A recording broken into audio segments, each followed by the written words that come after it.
Olá a todos. Um bom dia, tarde, noite, madrugada, a hora que você estiver. Que Deus esteja contigo. Que Deus abençoe a tua vida. Que Deus te dê a bênção. Que Deus te dê a tua graça, a tua bênção. Nós estamos reunidos em nome de Deus Pai, Filho e Espírito Santo. E hoje é dia de pregação. Que Deus esteja contigo. Que Deus te abençoe sempre. Que Deus te dê, que Deus te ilumine, que Deus te dê a graça. A palavra de hoje está no livro do profeta Joel, capítulo 4. Nós vamos do 9, Joel 4, do 9 ao 13. Deus quer falar conosco através dessa palavra. Vamos ver o que Deus quer falar hoje, através de Joel 4, de 9 a 13. Proclamai isto entre as nações, declarai guerra, chamai os valentes. Aproxima-se e subam todos os guerreiros. Os vossos arados transformai em espadas, e as vossas foices em lanças. Mesmo enfermo, diga: eu sou guerreiro. Depressa, nações, vinde todas, reuni-vos de toda parte. O Senhor fazei descer ali os vossos valentes.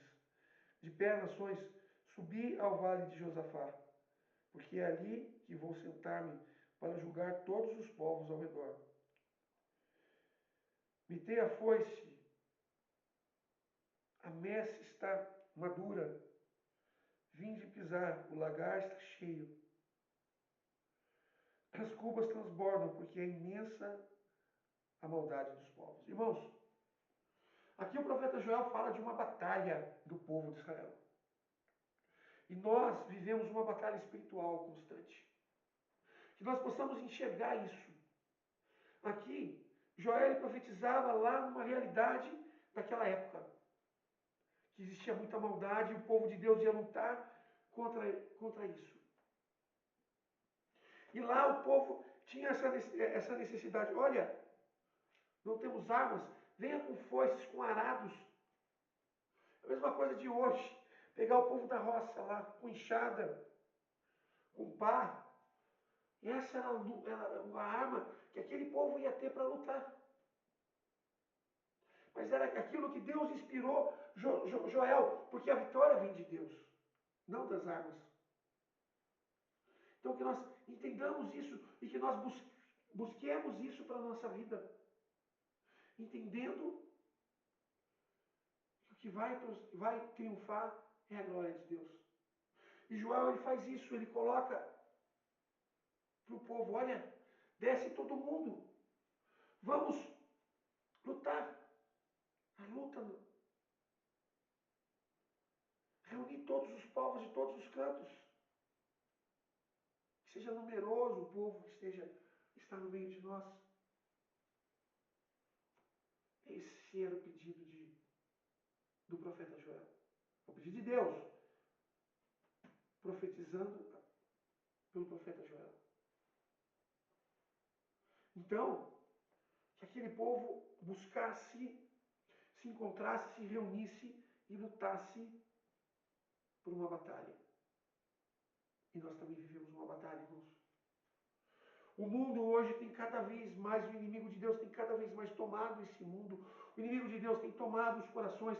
As novas gerações que estão nascendo através de uma política suja, através de coisas que nós aprendemos a ser erradas.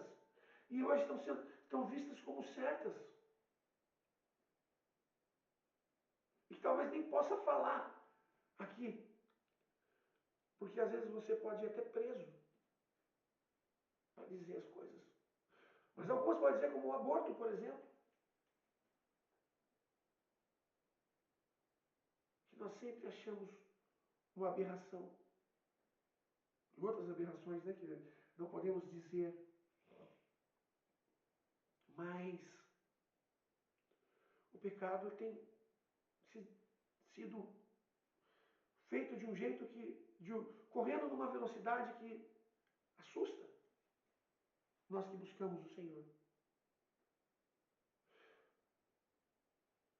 E essa é a nossa batalha, é a nossa luta. Aparentemente nós, com a palavra, nós conservadores, nós cristãos, nós que respeitamos a vontade de Deus em nossa vida,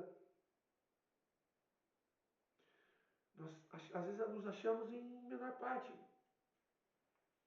Olhando pelos olhos humanos, estamos em desvantagem. Mas não, irmãos. Cada palavra lançada, cada pregação como essa, é um tapa na cara de Satanás. Pregações como essas vão transformar muitas pessoas, vão mudar muitas vidas que estão hoje enterradas no pecado.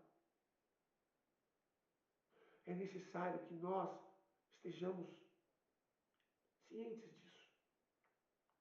E veja que Joel, ele mostra, olha, leva a arma que você tem. Aqui é a minha arma, meu irmão. Eu não tenho enxada, eu não tenho foice. Eu tenho a palavra.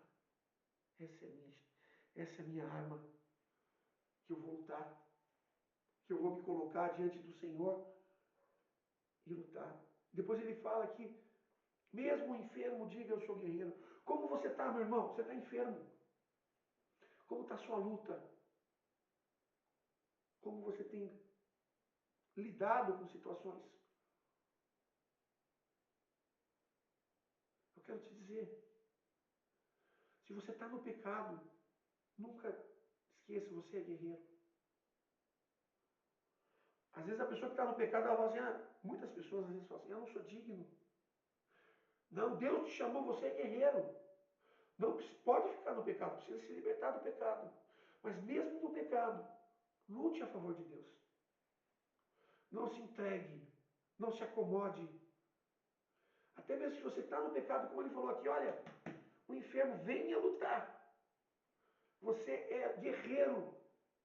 Você é enfermo, você está em pecado, mas você é guerreiro. Deus te chamou para lutar, Deus te chamou para batalhar. Então você precisa dizer, você precisa responder essa palavra. Você precisa se colocar diante do Senhor. Essa é a nossa luta, essa é a nossa batalha. Uma batalha que ser travada pelos ares. Aqui, na palavra, ele fala de uma batalha que aconteceu lá em Israel. Mas o Senhor quer falar das nossas batalhas espirituais, das nossas lutas que é travada entre anjos e demônios. Que nesse momento anjos e demônios lutam pela tua alma. Batalhas são travadas no céu agora pela tua alma. E nós precisamos responder ao Senhor como soldados, como guerreiros. Nós devemos juntar aos anjos como guerreiros aqui na terra, levando. E talvez a nossa luta aqui na terra talvez seja até mais eficiente que a dos anjos. Porque dos anjos é uma luta espiritual e a gente vai chegar tete a tete igual para aquela pessoa. É lógico que a luta dos anjos vai trazer unção e convencimento através da minha palavra, através do meu falar. Mas sou eu que vou se aproximar e chegar até a pessoa. A luta espiritual, jejue, ore, se coloque. Nós estamos em guerra. E você é soldado de Deus, combatente. Se coloque em estado de guerra. E use as suas armas. Essa aqui é uma que eu estou falando. Mas tem o jejum, tem a oração. Nós católicos temos o terço, a Eucaristia, a confissão. Nós precisamos a adoração, o louvor. Essas são as nossas armas. E talvez devemos usar armas para situações diferentes. Mas nós precisamos fazer a graça acontecer. Nós precisamos levar aos corações. Nós precisamos verdadeiramente sermos fiéis a Deus. Travar essa batalha. Bate no seu peito agora, soldado. Fala, eu sou soldado, eu sou combatente do Senhor. Eu estou enfermo, mas eu sou guerreiro. Bate no teu peito e fala. Mas eu vou buscar a confissão. Mas eu vou buscar o perdão. Mas eu vou buscar o crescimento em Deus. Não desista, meu irmão. Bate agora e fala essa frase do versículo 10. Mesmo enfermo, diga: eu sou guerreiro. Fala, eu sou guerreiro. Eu sou guerreiro de Cristo. Eu luto nessa batalha. Veja que é importante entendermos que estamos em guerra. E o pecado tem se avançado pelo mundo, pela terra. Os costumes, você pode ver aqui no Brasil, por exemplo. Né? Eu vejo muito que é o grancismo. Eu não vou entrar muito em detalhes, porque isso é questão de política. Mas o grancismo ele quer destruir três pontos fundamentais dentro de uma civilização. Antônio Gramsci falava isso. Se você destruir esses 3 pontos fundamentais, você consegue conquistar você consegue tomar uma civilização para você. O primeiro é o conceito de Deus. Tira do povo o conceito de Deus. O que estão fazendo hoje? Tirando os crucifixos das repartições públicas. Mudando a lei, colocando o nosso país como um país laico. Uma coisa que acaba. Eu vejo, eu não sei, eu não sou estudante de direito, mas acaba sendo leis que batem de frente uma com a outra. O país é laico, mas eu tenho a liberdade de culto. Então, às vezes, as leis se chocam, não é? Mas isso não é no nosso caso. Então, tira Deus do centro da civilização. É o primeiro ponto. Segundo, o patriarcado, o conceito de família. Quebre o conceito de família e você tira as famílias, você conquista a civilização. Porque as famílias elas são solidificadas, ali vem uma cultura de pai para filho. E se a minha família é cristã, os meus filhos vão ser cristãos e os meus netos vão ser cristãos, porque vão seguir uma tradição. E eles querem destruir isso. Que o grancismo é um marxismo ainda mais satânico, se você for analisar. E a terceira, a cultura. Não, vamos falar ainda da segunda, né? Falei da primeira, de tirar os crucifixos, de tornar o país um país laico. A segunda, a lei da palmada, você não pode mais bater no seu filho, você não pode mais educar teu filho. As escolas, doutrinando as crianças, ensinando sexualidade logo com crianças que não têm nem a inocência da criança, ensinando sexualidade e sexualidade errada, adulta. E o terceiro ponto, é Deus, patriarcado, família e cultura. E o que eles estão fazendo com a nossa cultura? Veja as músicas de antigamente, as músicas de hoje. Só fala de traição, bebedeira e de ser corno. Veja o que está tornando. Eu falo das músicas, mas veja os filmes também. Veja, eu ouvi falar que tem um filme, eu não assisti, mas que é o. Como é que é o nome do filme? Esqueci o nome do filme. Que distorce a realidade do papado, do Papa. É, então, nós precisamos responder isso, fazendo a nossa parte de pregador. Eu acredito que se nós chegarmos no tempo da igreja primitiva, você é capaz de ser preso por Jesus, mas de não negar a tua fé. Minha mãe tem medo, mas eu falei que eu não nego. Eu vou até as consequências, mas eu não nego a Jesus. Essa é a nossa batalha de hoje. Nossa batalha que está escrachada na nossa cara. A nossa luta, que nós não devemos recuar. Mas como cristãos devemos sim levar aquilo que que sempre foi. E que hoje tem tentado se mudar. Que nós somos retrógrados.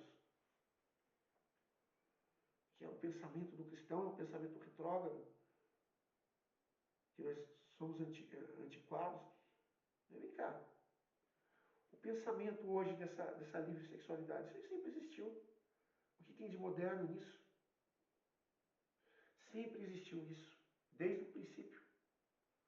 Não é ser uma pessoa conservadora, uma pessoa que tem uma sexualidade regrada, diferente da desregrada. Os dois são antigos, então. Se nós somos antigos, a sexualidade livre sempre é. Sodoma e Gomorra, lá em Gênesis, no primeiro livro da Bíblia, foram destruídas as cidades que eram, ao ver dessas pessoas que dizem, modernas. Lá no começo dos tempos. Então, não entremos nessas histórias, nessa questão de nós sermos antigos, porque nós não somos antigos, eles também são, então. Porque o que eles pregam sempre existiu. Sempre existiu. Assim como o que nós pregamos também sempre existiu. Então não tem modernidade em nada disso. Não tem nada de moderno. E mesmo que tivesse, o que é certo é certo. Não é porque modernizou o errado, vai continuar sendo errado. E a graça de Deus é imutável. Não se muda aquilo que Deus fala. Amém? Que Deus te abençoe e te guarde. Até a próxima oração, pregação, o combo, o testemunho, né? E a formação. Um abraço, fica com Deus.